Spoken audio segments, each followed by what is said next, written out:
Hey, welcome to the Faithfully Confident podcast with Christian confidence coach Courtney Berry. That's me. This podcast was created for those of you who God called to become entrepreneurs and you desire the confidence to pursue a business. If you're starting on your journey and want to learn all things faith, confidence, marketing, and sales, you are in the right place. If you enjoyed today's episode, share this episode on your social and tag me at She Blooms Faithfully on Instagram. I'll catch you later and enjoy today's episode. Oh, and don't forget to subscribe.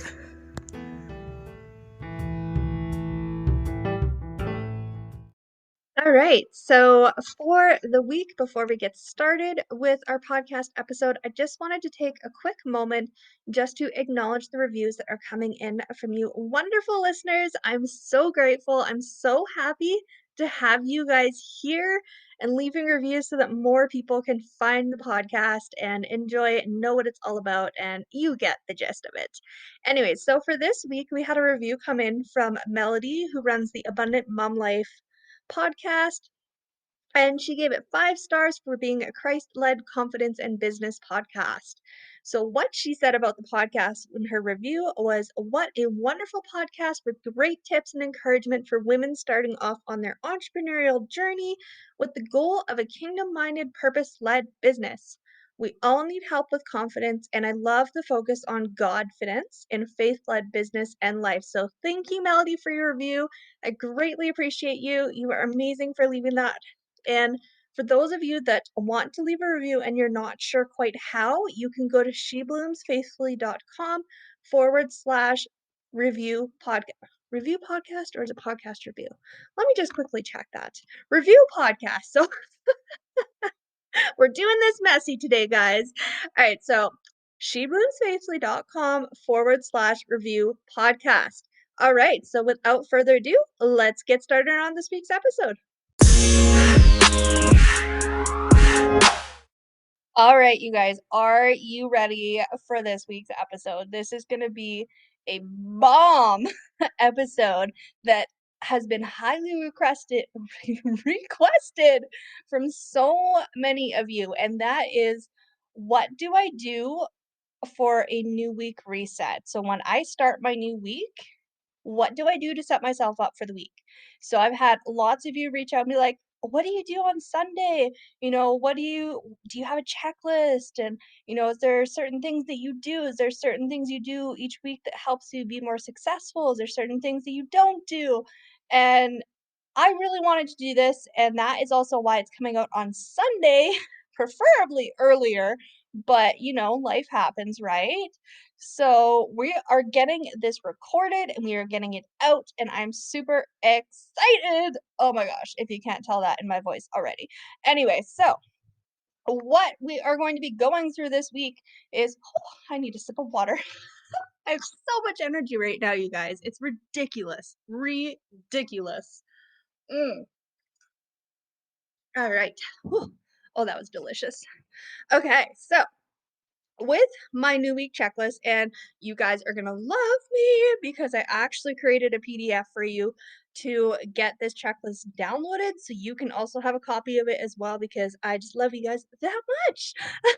So if you want to download a copy of it, you can go to shebloomsfaithfully.com/free resources. So it will be under a section of podcast, and all of the stuff that's mentioned in the podcast will just be down there. So you might even find something else in there. Who knows?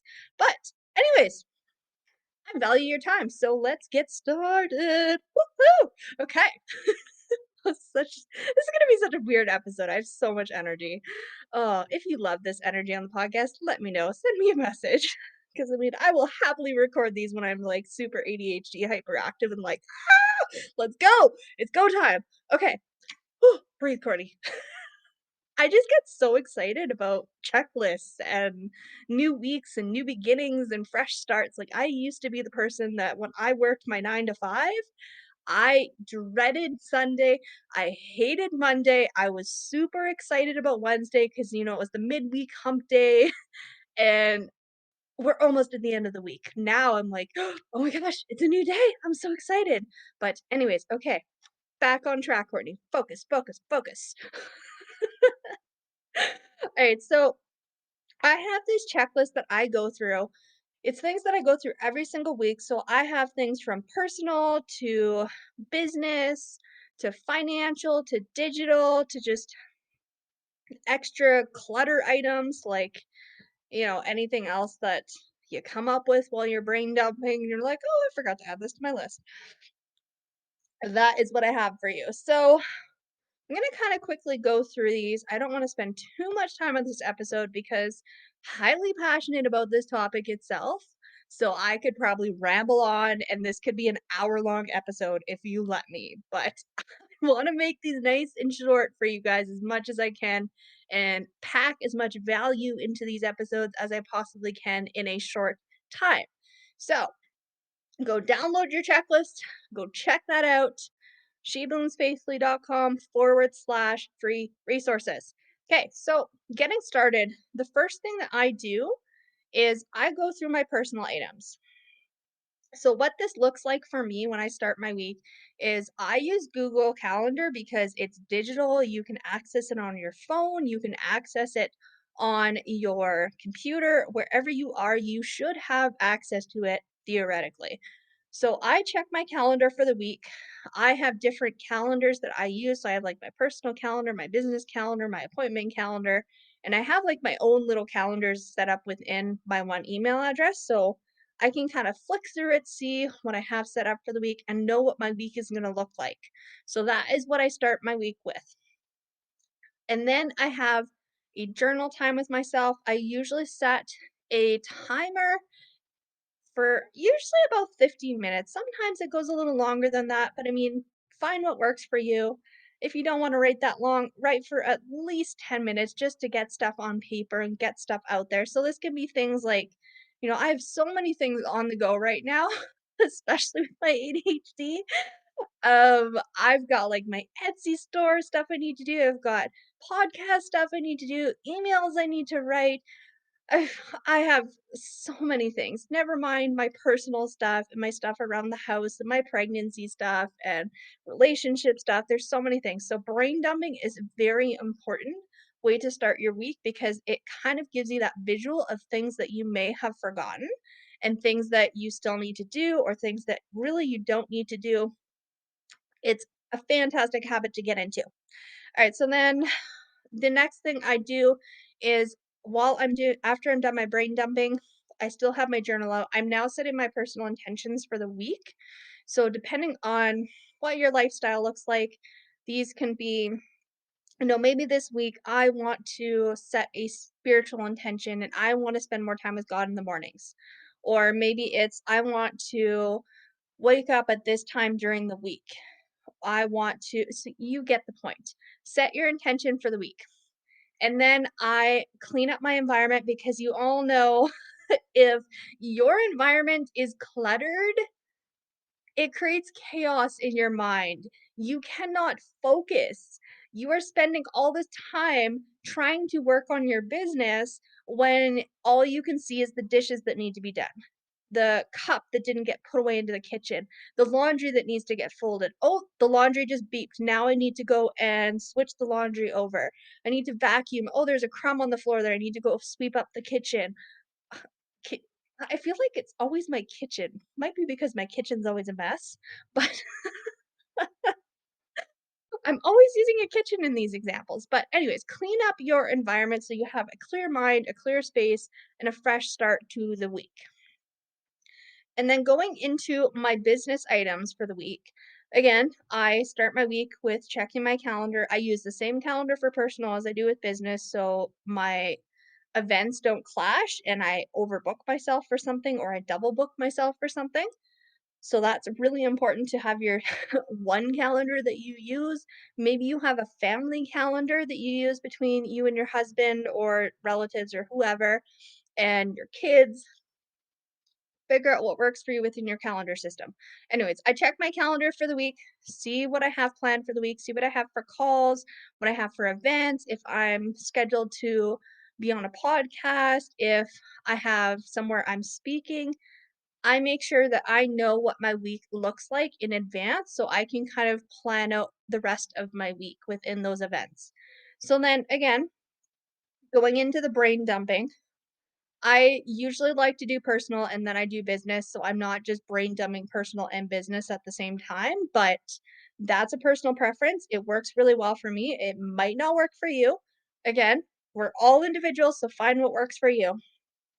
So going into my brain dumping, that can be stuff like, again, things that you forgot about in your business, things that you are enjoying, things that you're not enjoying, things that you want to change, things that, I don't know, anything about your business that is on your brain, just put it on that paper, you guys. Get it out there to see visually. It will feel so amazing. You will thank me later for that. It is an amazing habit to have. All right, so the next thing I do is I make a note of upcoming deadlines and meetings I have. So that kind of ties into with what my calendar is looking like for the week. Cleaning up my workspace, usually that gets done at the same time that I'm doing my personal decluttering and just cleaning up the environment. Because I mean, I don't know about you, but my office is my kitchen table, my my couch, my bed, outside. It's kind of wherever I feel like for the day because um being pregnant, Allison kind of took over my office and now my office is a nursery. So I work wherever I choose that day. Mom problems. Yeah, so the next thing I do within business is I write down what is expected of me for the week. So this is kind of just another way of, you know, checking your calendar, seeing what you have planned for the week. So the other things I do, and this is huge for me, especially as an online entrepreneur. Oh my goodness, you guys. You would probably cry if you've seen my Google Drive, if you've seen my desktop, if you've seen, I have, I kid you not, I have a folder on my desktop that says the catch all folder. It catches everything that I don't know where its place is. I don't know if I need it. I don't know if I want to get rid of it. I don't have the heart to get rid of it yet. Like it's literally a catch all folder. So I really want to be intentional about not doing that going forward into 2022 so I can be a little more organized online because clear space, clear mind, life is amazing. But anyways, going into digital items, I love to have no emails, no messages.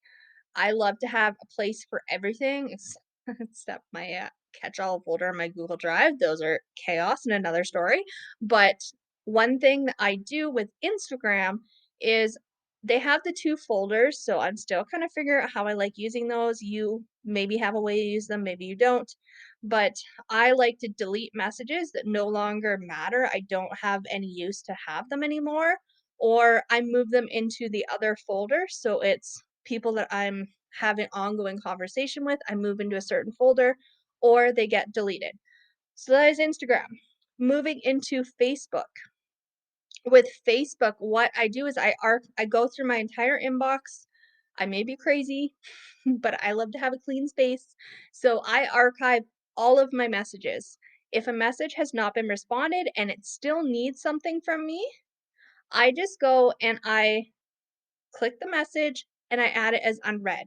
So it's still there. It's caught my eye. I know it's a message that needs to get dealt with because it's still there and it's Monday. So that is what I do with my Facebook messages. I don't delete them. I never delete messages because then I can't find them ever again. But if you archive them, you can still find them. You can still search them. So going into the emails. Oh my goodness.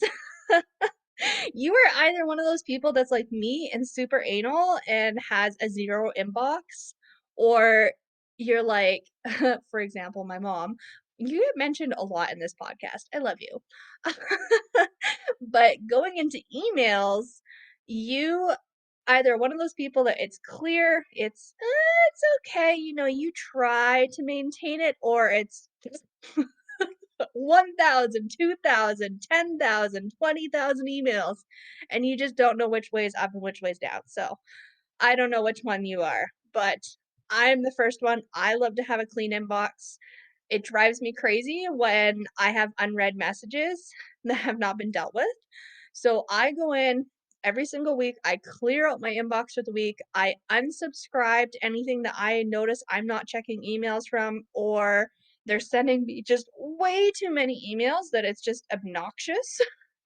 So that is what I do with my email.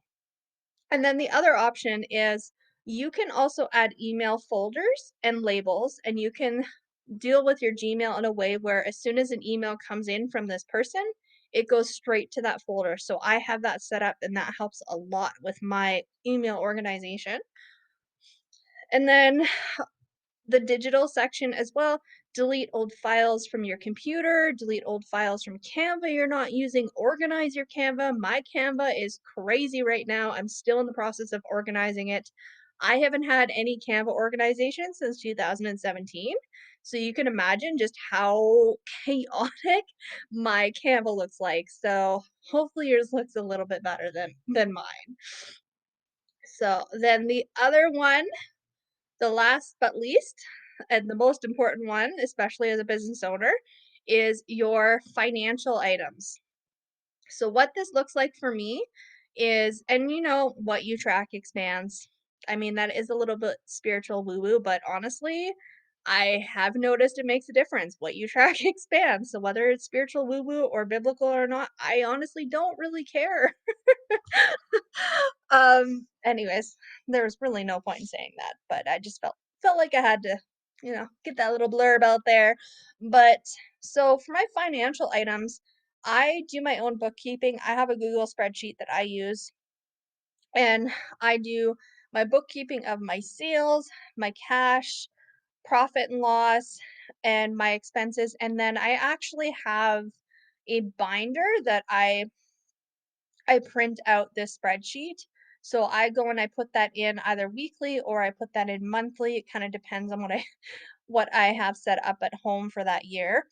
But for those of you that, and I know this took me a while to understand, this could be another podcast alone. And I mean, I can always bring on a guest speaker to talk about bookkeeping and the difference between sales and cash, because that took me a long time, if I'm being honest, as an entrepreneur to learn the difference between what is a sale and what's considered cash, because I was never taught that. And in the entrepreneur space, all you hear is, oh, yeah, I had a $10,000 month.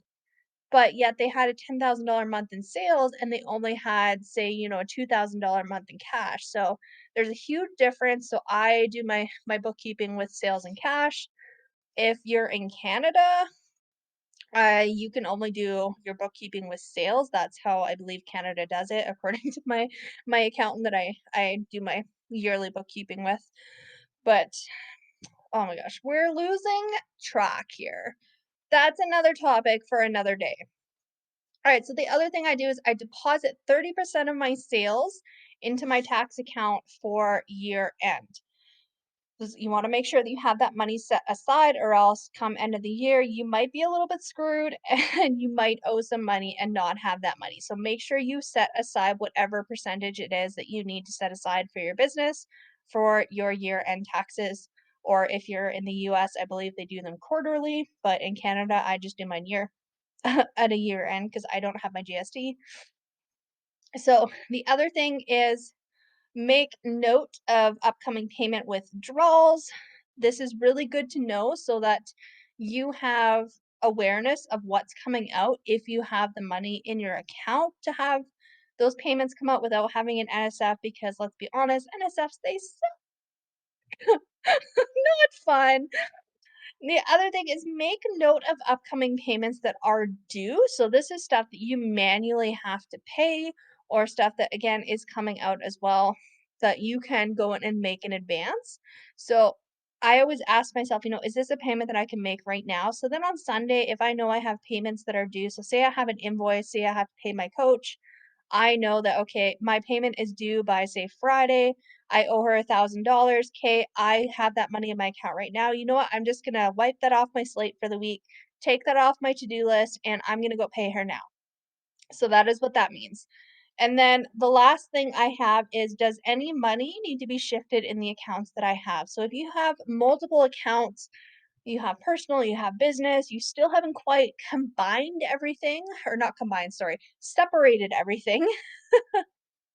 I know I started my business as a sole proprietor, so my stuff was still all together and I didn't quite get the chance to set up a separate business account. So now I have everything separated, which is amazing, but I also now I pay myself from my business account, so I need to make sure that I have made that payment to myself for the week or the month, however I choose to pay myself that month. Usually I do it once a month.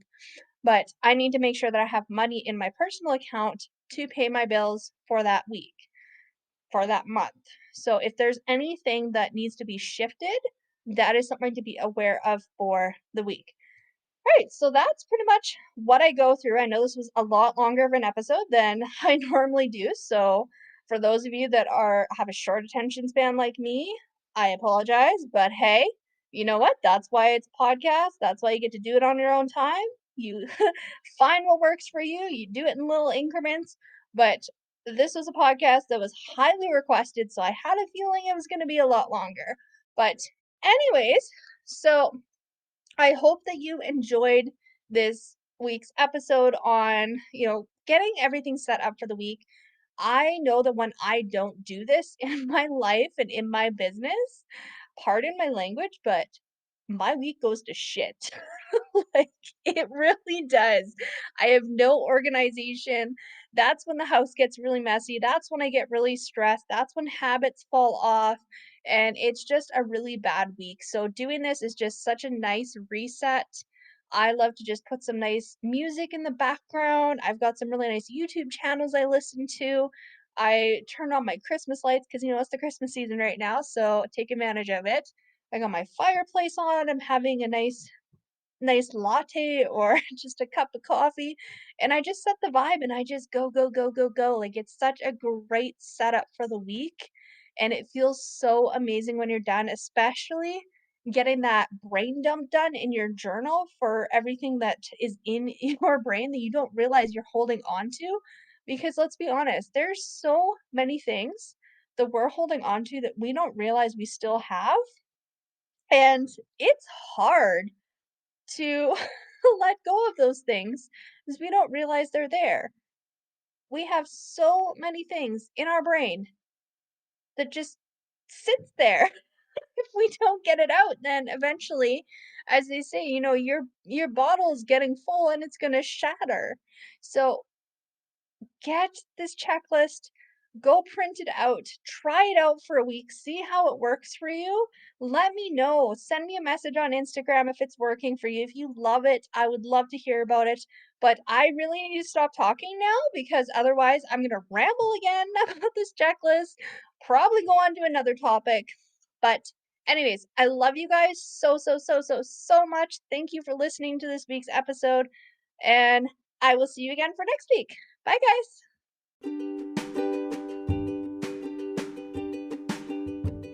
If you made it this far in the episode, I wanted to take a moment and just personally thank you and share truly how grateful I am for your support.